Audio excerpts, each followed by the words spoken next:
Hello guys, welcome to the channel. I hope that you are all doing good, hoping that you're great.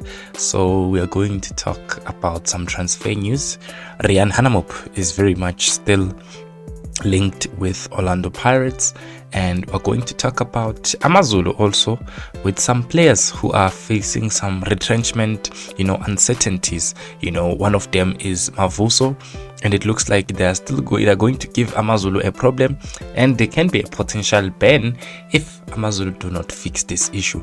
Before I go further into this, please do me a small favor, click that like, subscribe to the channel, and click the notification bell.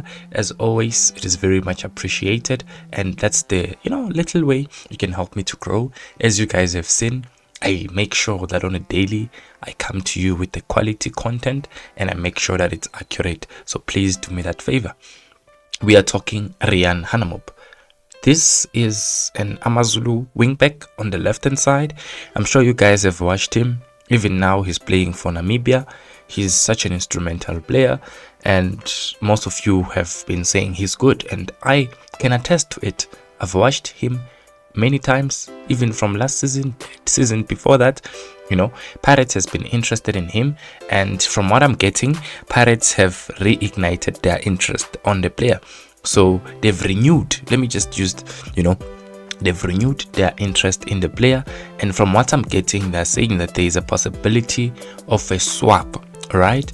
Remember that Orlando Pirates has a player in the form of Bongani Sem. Amazulu are looking for Bongani Sem, so there might be an agreement between Pirates to swap Sem for Hanamub. And it's up to you to tell me, do you think they're the same quality? Do you think that Amazulu would agree to such, a deal to swap those players? But I think, in my opinion, maybe Pirates will still have to pay something, not to just take the player. I think he's very good, Hanamub. Amazulu are interested in Pirates Bongani Sem, who is on loan at Moroka Swallows, and depending on the plans in the coming weeks, there could be an exchange of players between the two clubs. Hanamub remains a target for Pirates, despite that Amazulu previously disputed the news. This is what the source revealed. So yeah, man, I know that they said they don't want to sell, but Pirates is still chasing, they're still looking, and man, come on, if you keep on chasing a player, they will end up selling them to you, as long as you make a good offer. And like I said, you can offer some money, or something. Pirates has a lot of players that they can give or loan to Amazulu, but we'll still see. Uti, how is that going to go about? Like I said at the beginning of the video, Amazulu, there's some players who are facing some uncertainties in terms of being retrenched. And according to the far post, a player like Mswati Mavuso, who is on your screen, has not been getting paid, and they're saying that they've stopped training. They've stopped training with the team. They've been excluded from Pablo Franco's squad, and they've been training individually since the season started. A player like Mswati Mavuso, Spesihle Matuna, Nkolisi Kunene, and Mfana Futhi Mkhize, these players are training on their own, but the problem is that they are contracted. This one, for example, is contracted to Amazulu, and now the agent Uminenhle Mkhize had this to say. According to the Constitution of South Africa, the employer's contract must be respected. Mswati is contracted to Amazulu for the next 18 months. If they want to terminate his contract, they must just give him his 18 months, I think, salary. That's what he wanted to say, and then we will go.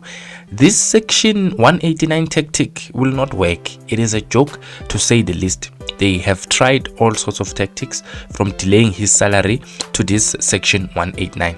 We will fight for what is right. We cannot allow a situation where we are bulldozed or people are trying to run away from their responsibility. They are the ones who exercised the contract of Mavuso and also committed that they will pay him for the 24 months. So this Section 189, I don't know which one they are referring to, but according to what I've researched, I'm finding that it's Section 189. I think it corresponds with the Section 189 of the labor Labor Relation Act, which allows the employer, which is Amazulu, to dismiss an employee, which are those players, for operational requirements. So what are operational? The operational requirements are defined as economic, technological, structural, or similar needs of a player. So sometimes you can dismiss someone maybe because you're no longer making money, enough to pay them, or sometimes it's because whatever that they're doing, you don't need it anymore, to complete your, the job that they're doing or whatever that they were doing. You don't need them anymore. So operational requirements, you can check them out. I did them. There's a lot of reasons, but there are valid reasons that can allow an employer to dismiss an employee.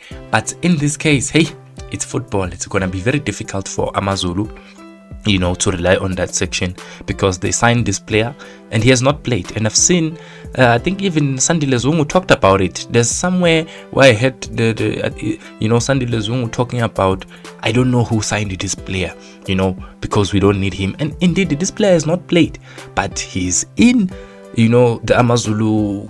He signed the contract. So when Romain Folz was there, if you guys remember Romain Folz, he's the one that facilitated. He was there when this player was signed. Now what's scary is that now he's gone and this player stays there and they don't need him.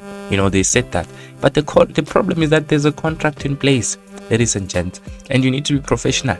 So I'm covering this story because I know that it has the potential of causing problems for Amazulu, because this could end up being one of those cases where a team is banned from signing, because of these stories. So this is why it's important when you sign a player, everyone must be involved, so that you know that you're signing a player that you will need.